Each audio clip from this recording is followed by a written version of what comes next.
धन्यवाद शरद जी। सर 2025 का चुनाव है, अभी हाल ही में जश्न मना रहे हैं, अभी खुशी मना रहे हैं कि हमारे बीजेपी जीती है लोकसभा में। अब विधानसभा का चुनाव है, क्या मूड है द्वारका विधानसभा का दिल्ली का?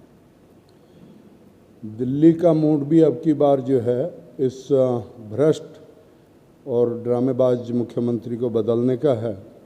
कानून ने ऑलरेडी, सुप्रीम कोर्ट ने ये आदेश किया है कि ये किसी भी तरह का कोई डिसीजन नहीं ले पाएगा, तो इसलिए इसने अपनी जगह अब एक डमी मुख्यमंत्री आतिशी जी को बना के बैठाया। द्वारका विधानसभा की हालत अगर जो आप देखेंगे तो आज की डेट में हालात ये है कि भारतीय जनता पार्टी एक तरफा यहाँ पे जीतेगी, क्योंकि यहाँ के विधायक और यहाँ के तीनों निगम पार्षद, उन्होंने इस क्षेत्र की जनता को नारकीय जीवन जीने पे मजबूर कर दिया है। हर गली के सीवर बंद है, हर गली टूटी हुई है। पूरी गलियों में, पूरी द्वारका विधानसभा में एक भी गली ऐसी नहीं है जिसमें से आप गाड़ी लेना तो दूर पैदल भी निकल सके। जी, अगर देखा जाए कि जो विधानसभा है, विधानसभा कंटिन्यू या तो कांग्रेस की रही है या फिर जो है वो आम आदमी पार्टी की रही है, लेकिन यहाँ पे तो आम आदमी पार्टी के लगातार 10 सालों से लगातार जो है विधायक है। नहीं, आप बिल्कुल सही कह रहे हैं। पहले क्या रहता था कि दरअसल निगम पार्षद भाजपा के होते थे, सांसद भाजपा के थे, तो कहीं ना कहीं लोगों का एक चेंज का मन रहता था। लेकिन उस चेंज के चक्कर में जो इन 10 सालों में लोगों ने देखा है, इन 10 सालों में यहाँ की जनता ने जो दुख झेला है, आज एक एक व्यक्ति जो है, जो इसकी फ्री के लॉलीपॉप हैं, उसको सबको जो है ठुकरा के एक तरफा भारतीय जनता पार्टी को समर्थन करने के लिए तैयार बैठा हुआ है। और जो अभी सिटिंग विधायक हैं, इनकी शायद जमानत बचाना भी इन्हें मुश्किल हो जाए, आज इनकी छवि इतनी गिर चुकी है। प्रवीण जी, द्वारका विधानसभा क्या चाहती है, क्या विकास चाहती है, क्या डिमांड है? अगर जो भी टिकट जिसको मिलेगा, लेकिन आप बड़ी करीबी से जानते हैं इस विधानसभा में, क्योंकि बचपन आपका यहाँ पे निकल गया, 2 बार पार्षद आप रह चुके, आज भी क्या मांगती है द्वारका विधानसभा? द्वारका विधानसभा के लोग बहुत ज़्यादा महत्वाकांक्षी नहीं है, इन लोगों की बहुत ज़्यादा डिमांडें नहीं हैं। इन विचारों को तो जो मूलभूत सुविधाएं हैं, जब मैं 10 साल निगम पार्षद रहा था तो क्षेत्र में एक भी गली ऐसी नहीं थी जो टूटी हो या कच्ची हो। इन्हें सिर्फ अपना बिजली, पानी और पक्की सड़कें, निकलने आने जाने का रास्ता साफ चाहिए, और इनकी कोई डिमांड नहीं होती।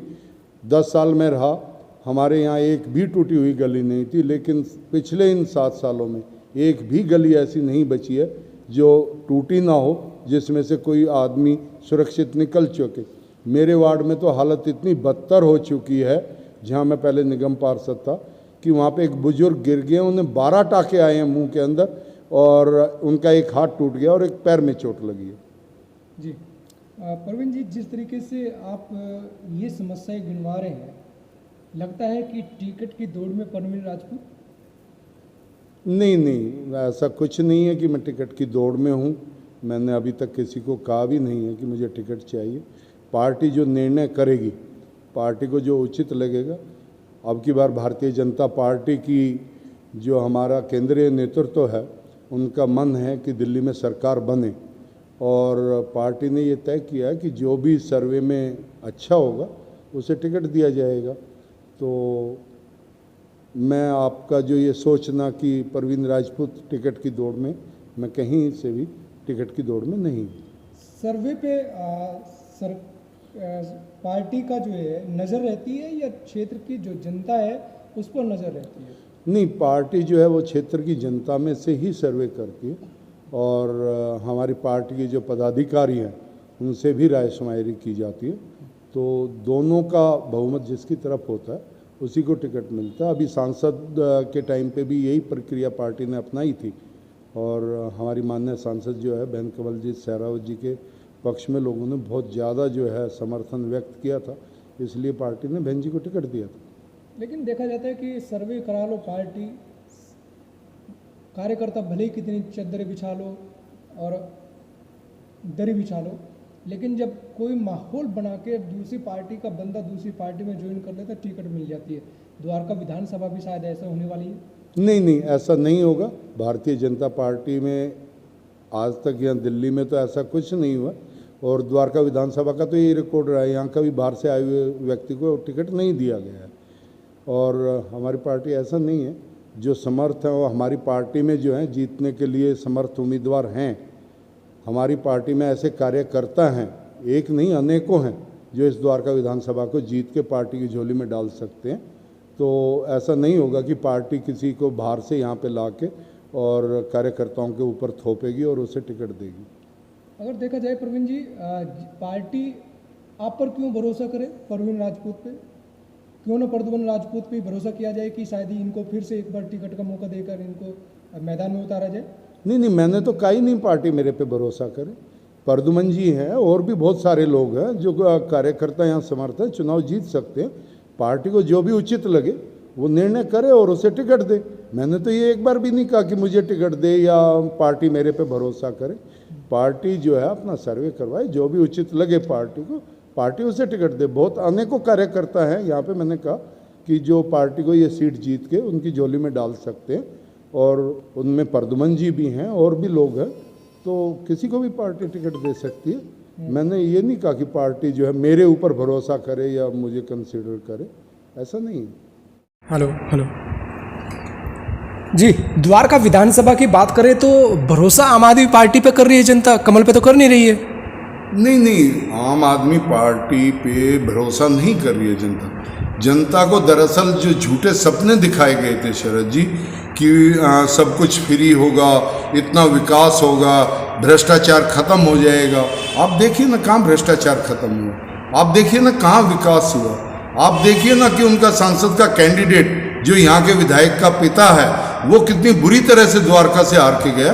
वो इसीलिए हार के गया कि उनका जो बेटा यहाँ पे विधायक के रूप में विनय मिश्रा जी है वो एकदम नाकारा है। ना क्षेत्र की जनता से वो जुड़े हुए हैं, ना उन्हें यहाँ की क्षेत्र की जनता की जो है कोई सुध-बुध ली है कभी। पिछले 5 साल में उन्होंने एक विकास कार्य नहीं किया। जो मेन सागरपुर का एरिया जहाँ 24 आवर 24 घंटे पानी रहता था, आज वहाँ भी पानी की समस्या है। गंदा पानी आता है, आधे क्षेत्र में पानी नहीं आता। यहाँ जहाँ आप बैठे हैं शिवपुरी में, यहाँ आज भी टैंकर से पानी सप्लाई होता है, जबकि केजरीवाल जो है शीला दीक्षित को कहता था टैंकर माफिया है। आज इनसे बड़ा टैंकर माफिया कोई नहीं है। आप देख लीजिए पूरे गीतांजलि पार्क में, पूरे सागरपुर में, महावीर एंकलेव की 7 नंबर गली के पीछे सारे एरिया में आज भी टैंकरों से पानी सप्लाई होता है। तो इन्होंने एक जो माफियाओं का वो है गुट बना रखा है और भ्रष्टाचार की सारी सीमाएं लांघ दी हैं। किसी तरह का विकास नहीं किया। विधायक जी जो है आधे से ज़्यादा टाइम तक राजस्थान में लेटे रहे हैं, क्षेत्र की जनता की कोई सुध-बुध नहीं ली है। इसलिए द्वारका विधानसभा की क्षेत्र ने तो पक्का मन बना रखा कि अब की बार इस विधायक की जमानत जब्त करानी है और यहाँ से भारतीय जनता पार्टी के उम्मीदवार को भारी बहुमत से जिताना है। जी, अगर बीजेपी की बात करें तो सर उम्मीदवार बहुत है, ऐसा सब टिकट मांग रहे हैं। आप भी कह रहे हैं कि जी लाइन में, परवीन राजपूत लाइन में क्यों नहीं लगे हुए हैं? नहीं नहीं, मैं जो है जो कह रहे हैं वो लाइन में है वो जाने, लेकिन ये निर्णय करना हमारी पार्टी हाईकमान का काम है। वो समर्थ बहुत सारे यहाँ पे जो हमारे कार्यकर्ता वो समर्थ हैं, और उनमें से सबसे बेहतर कौन है ये पार्टी हाईकमान निर्णय करेगा। बाकी दौड़ तो लगती रहती है, हर बार लोगों का अपना अपना सोचना है। मेरा ऐसा सोचना नहीं है। अगर जो भी कार्यकर्ता पार्टी को समर्थ लेगा, पार्टी उसे टिकट देगी, वो चुनाव लड़ेगा और यहाँ से भारी बहुमत से जीत के निकलेगा। इतना मैं विश्वास दिलाता हूँ। किसी भी कार्यकर्ता को टिकट मिले, हम उसके साथ तन मन धन से खड़े रहेंगे और भारतीय जनता पार्टी का कमल यहाँ से खिला के भेजेंगे। ये मुझे पूरा विश्वास है और मैं आपसे वादा करता हूँ कि अब की बार हम द्वारका विधानसभा अवश्य जीतेंगे।